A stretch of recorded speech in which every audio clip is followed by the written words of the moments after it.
สบายดีมื้อนี้เราจะมาอ่านนำกันพระคำกิจการบทที่19ข้อที่8หา20อยากให้พี่น้องได้สงบใจและรับเอาถ้อยคำที่พระเจ้ามีให้พี่น้องในมื้อนี้ว่าพระเจ้าอยากสื่อหยังและอยากให้ถ้อยคำใดที่จะเกิดอยู่ในใจของพี่น้องเป็นเวลา3เดือน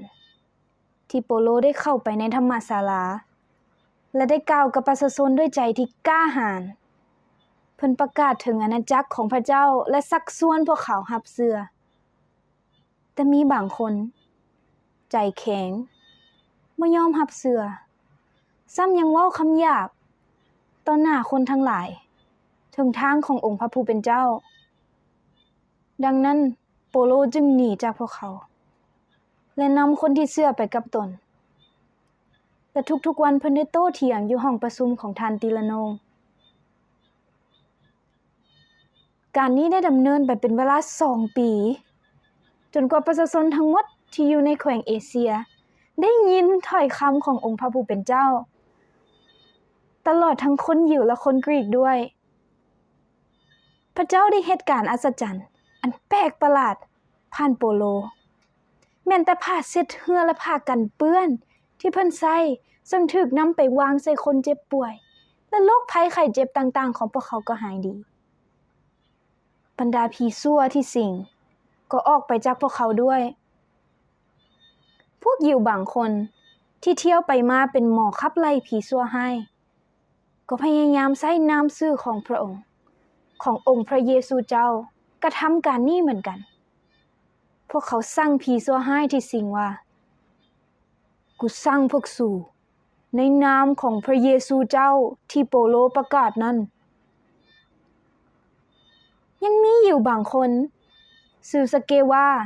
เป็นมหาปโลหิตมีลูกชาย7คนกระทำการนี้เช่นเดียวกันแต่ผีชั่วให้ที่สิงได้ตอบคนเหล่านั้นว่าพระเยซูเจ้าเฮาก็ลึงเคยและโปโลเฮาก็ฮู้จักคือกันแต่พวกสู่แม่นผู้ใดคนที่ผีชั่วให้เข้าสิงนั้นได้กระโดดใส่คนเหล่านี้ตีต้อยพวกเขาจนเป็นบาดแผลตามต้นโตและจิกเสื้อของพวกเขาจนพวกเขาแล่นป๊บหนีแต่ตัวเปล่าเรื่องนี้ได้ซาลือไปถึงคนทั้งหลายที่อยู่ในเมืองเอเฟโซตลอดทั้งคนยิวและคนกรีกด้วยประชาชนทุกคนต่างก็ย้านกลัวที่สุดและพระนามขององค์พระเยซูเจ้าก็เป็นที่ย่องยอสรรเสริญอย่างสูงสุดคนที่เชื่อหลายคนได้มาสารภาพบาปกรรมและเว้าอย่างเปิดเผยถึงการที่ตนเคยกระทำคนที่เคยใช้เวทมนต์คาถานั้นได้เอาตำราของตนมาและจูดเผาทิ่มต่อหน้าของคนทั้งหลายตำราเหล่านั้นเมื่อตีเป็นราคารวมทั้งหมดต้องเป็นเงิน 50,000 เหรียญย้อนเหตุนั้นพระธรรมขององค์พระผู้เป็นเจ้าจึงเกิดผลเจริญขึ้นมีไสยชนะและอยู่ด้วยฤทธิ์เดช